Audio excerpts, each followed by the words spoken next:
Hi అందరికీ గుంటూరు వారి వంకాయ బజ్జీ ప్రిపేర్ చేసుకుందామా. దీనికోసం ఒక మిక్సీ జార్లో ఉల్లిపాయలు, పచ్చిమిరపకాయలు, చింతపండు, కారం, ఉప్పు, జీలకర్ర వేసేసుకొని సాఫ్ట్గా బ్లెండ్ చేసుకోవాలి. అలాగే ఒక బౌల్లో నీళ్లు తీసేసుకోండి. దాంట్లో కొద్దిగా ఉప్పు వేసేసుకొని ఇప్పుడు వంకాయలన్నింటినీ ఘాట్లు పెట్టేసుకొని వంకాయలన్నీ ఉప్పు నీటిలోకి వేసేసుకోవాలి.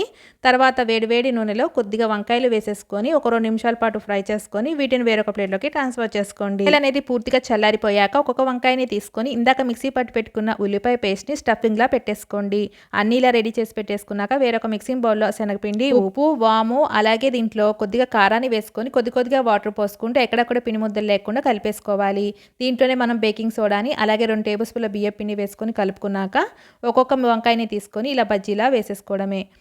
వేడి నూనెలో ఈ బజ్జీలు వేసేసుకొని ఫస్ట్ హై ఫ్లేమ్లో తర్వాత లో ఫ్లేమ్లో పెట్టుకొని క్రిస్పీగా ఫ్రై చేసేసుకుంటే ఎంతో టేస్టీగా ఉండే వంకాయ బజ్జీ రెడీ అయిపోతుంది. బజ్జీలో సన్నగా తరిపెట్టిన ఉల్లిపాయలు మరియు నిమ్మరసంతో సర్వ్ చేసేసుకోవడమే.